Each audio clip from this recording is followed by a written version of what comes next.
Hi,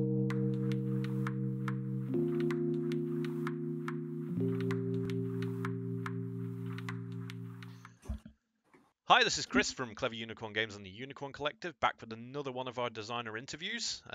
Today we have Patrick Wall, creator of Funky Fruit, with an I, not a Y. How are you doing today, Patrick? Yeah, good, thanks. Good, thanks, Chris. Yourself? Yeah, not too bad. Tell me, what is it that you like to do when you're not playing or designing board games?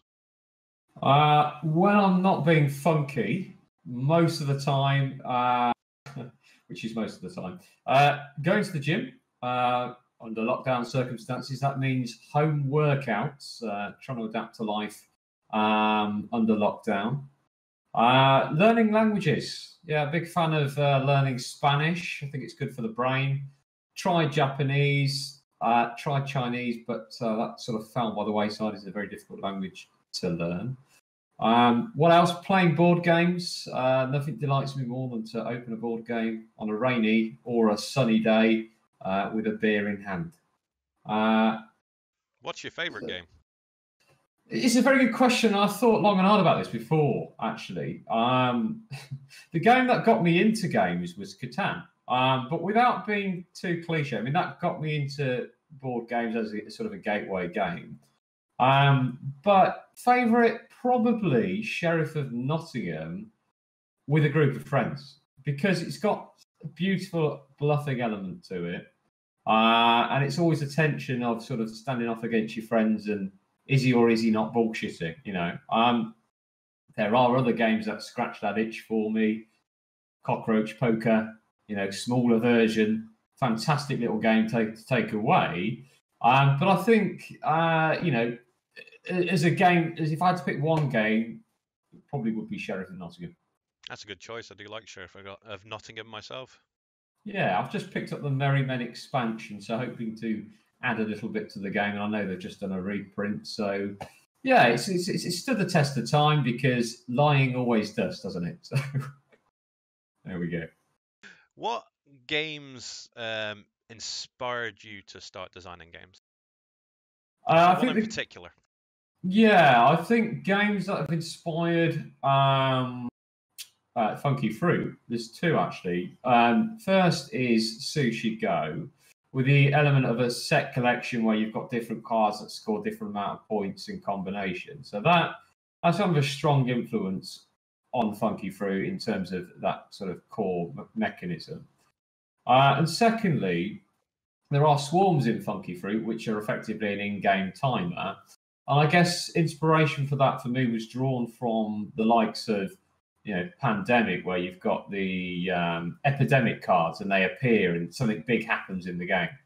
I suppose for the take that element, potentially exploding kittens. You know, you've got a card you play that's take that and it kind of changes the game. So a bit of that Uno effect in there. So it's kind of a mishmash of all of these games. But if I had to pick one, I'd probably say underlying it all, probably Sushi Go. When you come up with a game, where is it that you start? So if I relate back to Funky Fruit, at the very start, we had bits of paper that we'd written on with ridiculous drawings, and we're passing little bits of paper around the table pretending they were cards.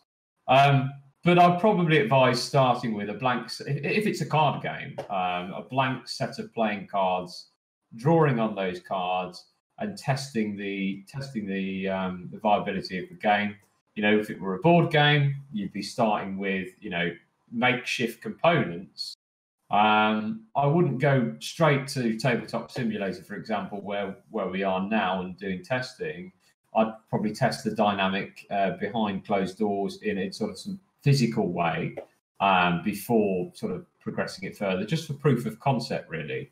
And testing it with people you know, getting some feedback. And it's sort of an easy, cheap way to start, which, to be fair, you know, Tabletop Simulator has been too. When you make a change you want, then having to go to the printing house and pay a ton of money and then sort of get a game back that you then realise you've made a spelling mistake on, for example. You've been there. Yeah, we produced Sorry, my Apple Watch is talking to me. Little cameo there. So we've basically produced 2 prototypes of Funky Fruit. We've paid prototypes companies in the UK to produce copies of it. The issue is, unlike Tabletop Simulator, yes, we've noticed things that needed to be changed. We've decided to take cards out. We've decided a card doesn't work. And you can't, once it's been printed, you've spent the money, and for a designer, and certainly from an indie designer, it's always better to be able to make changes without an incremental cost, which you need for your Kickstarter campaign later on, or which you then need to spend on marketing later on. So top advice is produce something in the early days that's going to cost little to no money, whether that's a physical concept at home, or potentially want to play test with people. Tabletop Simulator's proven to be good during lockdown, where you can just go in and edit a card or whatever it is, or whatever asset you've got on your game. Also, to do designers to learn the program where you could be editing things in. For example, we've got an artist for Funky Fruit, and when I first started, we got sent all this artwork by the artist, and little changes that we wanted to make, we didn't have a clue how to do them. We were totally reliant on this artist making all the changes.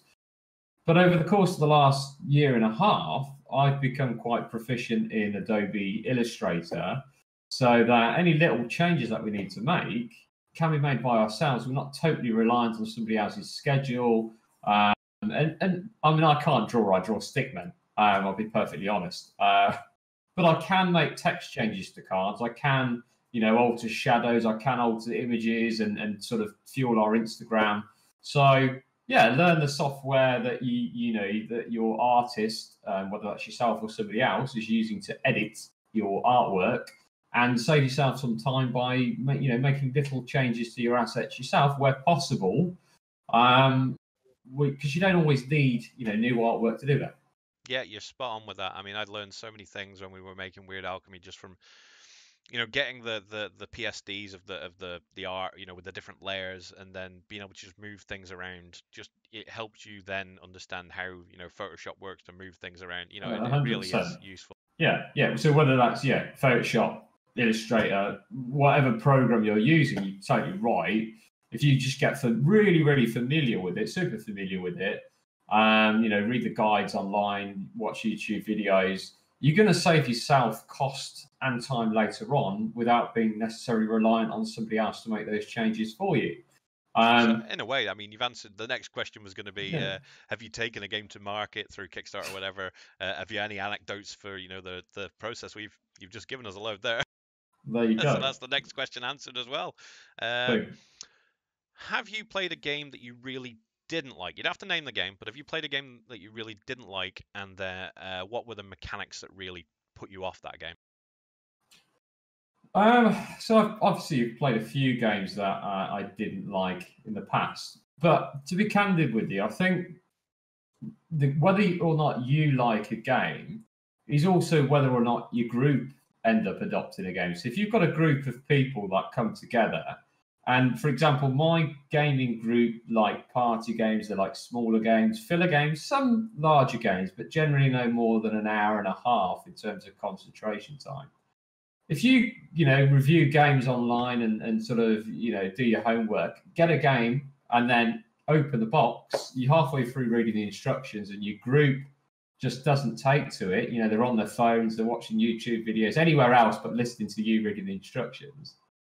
I think that can sabotage an otherwise game that would potentially be good, for you, or potentially, depending on the group dynamic, how they take to the game. So a classic example, there was Sherlock Holmes Consulting Detective, which on paper sounds like a fantastic game. And you read the reviews and people have had so much fun with it. I've got it out on the table. By the time sort of an hour's gone by, you're reading different parts. You're pretending to be, a character in the Sherlock Holmes world or somebody who's interviewing. And people are switching off. People are, sitting on the sofa. Oh, I'm going to take a break from it. and you finally get to a conclusion that you think you know who the murderer was, and you realise you're completely completely wrong because nobody's been listening, nobody's been really articulating points on the case, and it kind of just you know you go online, it's got fantastic reviews, but you play it, or when I played it, really not a satisfying conclusion. Partly because you completely guessed inaccurately, but partly because people weren't listening, you know, during the course of the game anyway. No, I get it. I get it. So two things really. I think first, group dynamic. That kind of ends up making or breaking whether a game ends up being good for you. And secondly, you know, well, okay, the actual game itself for me, Sherlock Holmes Consulting Detective, was one of my biggest disappointments. You know, potentially if I've got a gaming group that was full of actors, that might be different. But let's clear this up. You're not blaming the game for that, but you're blaming all of the friends that you have. Yeah, exactly. There's been a few games over the years that have been like that. But the magic happens when you've got a gaming group that really love a game and they say, oh, let's play that again. And then you know you've got a hit, you know. You can't always have that effect. That's true. But You can't please everybody with your games. exactly. There's always going to be somebody that doesn't like it. That's a good answer. Yeah, exactly. You know, Terraforming Mars, Spirit Island, they're still in the box. They're still in the wrappers. Fantastic reviews online. Both good games, although Spirit Island, as I've spoke to you before about, is pretty brutal.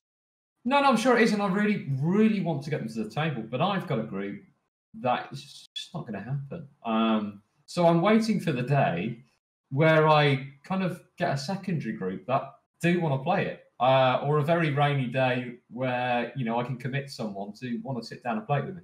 So what you're saying is, and we'll put this. This is going out, so you can advertise through this. What Patrick wants is some better friends.